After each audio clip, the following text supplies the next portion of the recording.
نحمده ونصلي على رسوله الكريم اما بعد فاعوذ بالله من الشيطان الرجيم بسم الله الرحمن الرحيم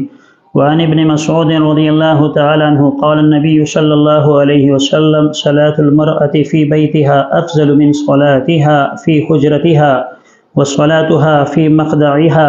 أفضل من صلاتها في بيتها صدق الله العلی العظیم۔ حضرت عبداللہ ابن عباس رضی اللہ تعالیٰ سے روایت مروی ہے کہ آپ صلی اللہ علیہ وسلم نے فرمایا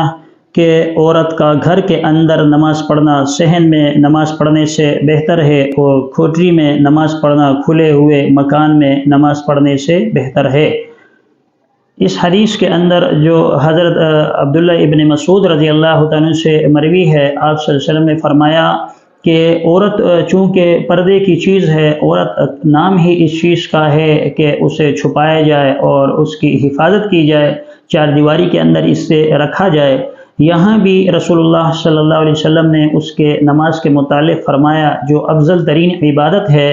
اور جو ایسی عبادت ہے کہ جس کے بارے میں رسول اللہ صلی اللہ علیہ وسلم نے فرمایا کہ مسلمان اور کافر کے درمیان نماز ہی کا فرق ہے۔ نماز ایک ایسی عبادت ہے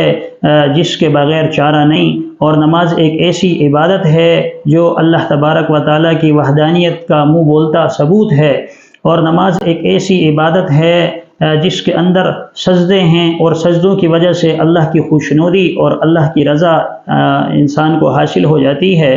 یہاں اس چیز کی صراحت کی گئی ہے کہ عورت جو مکمل ستر ہے اور اس کو چاہیے کہ وہ پردہ پوشی اختیار کرے اور اپنے آپ کو ڈھانپے رکھے۔ یہاں نماز کے اندر بھی اسے اس چیز کی تلقین کی گئی ہے کہ اگر وہ صحن میں نماز پڑھتی ہے تو اس سے بہتر ہے کہ وہ حجرے کے اندر نماز پڑھے۔ حجرے کے اندر چونکہ چار دیواری ہوا کرتی ہے اور اس کا جسم ایک حد تک محفوظ ہوتا ہے۔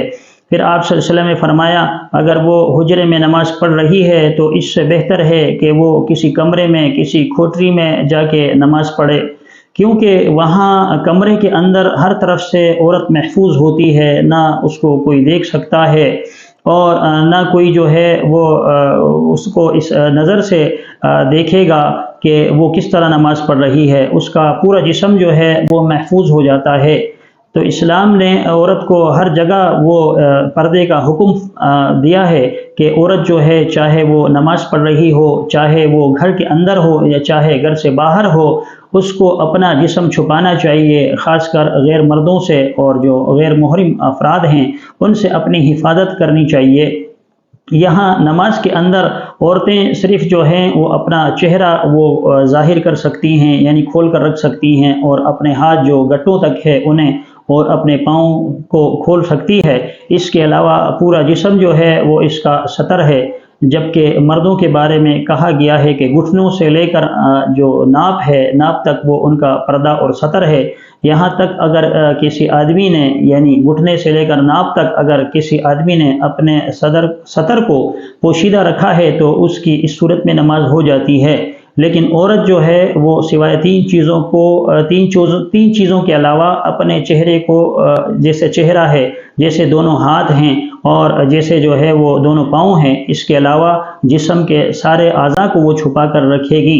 اسی طرح اس کی آواز بھی دھیمی ہونی چاہیے، ہلکی ہونی چاہیے، مردوں کی طرح وہ زور زور سے باتیں نہیں کرے گی، کیونکہ اس کی جو آواز ہے وہ بھی پردہ ہے۔ جس طرح اس کا جسم چھپانا اس کے لیے ضروری ہے، اسی طرح اس کی آواز بھی غیر محرموں کے لیے جو ہے وہ حفاظت اس سے کرنی چاہیے، تاکہ